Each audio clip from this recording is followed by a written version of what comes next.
Assalamualaikum warahmatullahi wabarakatuh, sahabat bahagia. Semoga selalu dalam lindungan Allah Subhanahu wa Ta'ala dan selalu diberi kesehatan oleh Allah Subhanahu wa Ta'ala. Sahabat bahagia, saya ingin melanjutkan tentang sharing video saya, di mana saya akan melanjutkan tentang pengenalan hipnoterapi. Di video sebelumnya saya menjelaskan bahwa hipnoterapi itu apa dan seperti apa. Nah, di sini saya akan sedikit menjelaskan tentang manfaat dari hipnoterapi. Jadi mohon disimak ya, dipahami supaya tidak salah memahaminya. Jadi hipnoterapi ini saya ulangi adalah ilmu komunikasi dengan klien, bukan ilmu menggunakan barang-barang atau benda-benda gaib, tidak ada sama sekali. Di sini adalah ilmu komunikasi, bagaimana kita bisa berkomunikasi dengan otak kita, menurunkan otak kita sampai ke tingkat bawah sadar. Nah, itu yang harus dipahami. Nah, manfaat hipnoterapi ini ada dua secara garis besar. Secara garis besar ada dua. Yang satu yaitu untuk terapi, yang kedua untuk pertunjukan atau stage hipnotis atau entertain. Ini adalah fungsi kedua. Nah, fungsi yang pertama untuk terapi itu dibagi-bagi lagi, yaitu yang pertama untuk terapi bisa membantu merubah mental. Contoh, ada orang yang minder, kurang percaya diri, kurang semangat, kurang motivasi. Nah, ini kita bisa membantu dengan cara terapi hipnoterapi. Nah, yang hanya selain bisa untuk kurang percaya diri, juga bisa untuk orang-orang yang tidak pede dengan bentuk tubuhnya, misal mohon maaf terlalu gemuk. Nah, jadi bisa untuk program diet atau berat badan ideal, bisa dibantu dengan hipnoterapi. Nah, yang ketiga, di merubah mental ini bisa membantu atau terapi orang-orang yang adiksi, ya, adiksi obat-obatan.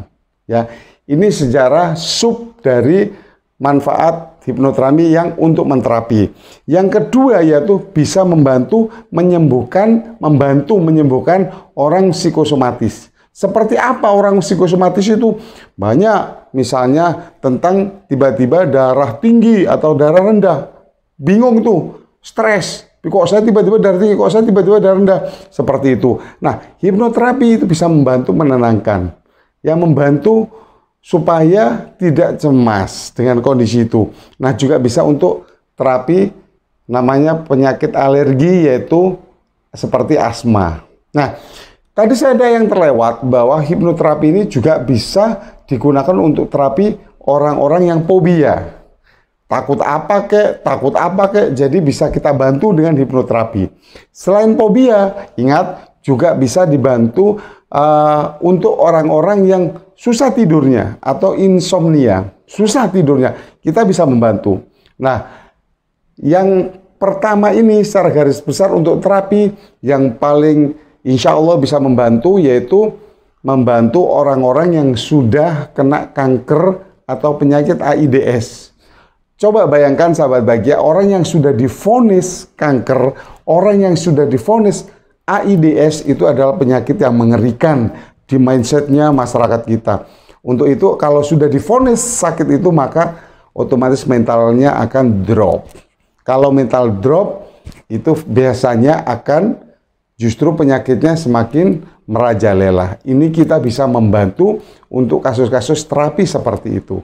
Nah, kalau yang untuk entertain, stage hipnotis ini biasanya untuk pertunjukan-pertunjukan yang biasa dilihat oleh sahabat bahagia, mungkin bisa di TV atau pertunjukan manggung perform di pas ada acara-acara tertentu. Jadi itu adalah yang dinamakan stage hipnotis atau entertain atau pertunjukan.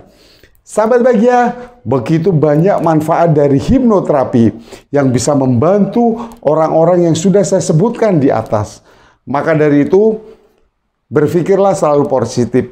Jangan pernah menilai sesuatu itu bahwa itu negatif sebelum Anda mempelajarinya dengan sepenuh hati dan secara kafah, artinya secara menyeluruh. Ambil sikap, ambil keputusan. Jika Anda berminat, segera belajar hipnoterapi karena ini bisa bermanfaat untuk orang banyak. Ingat, hipnoterapi bisa dipelajari oleh semua orang, siapapun itu.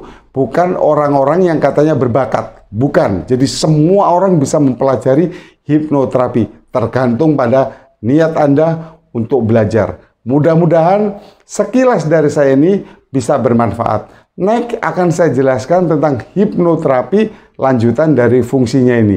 Mungkin bagaimana tekniknya atau caranya. Saya Dr. Edi Subagio, kurang lebihnya mohon maaf. Wassalamualaikum warahmatullahi wabarakatuh.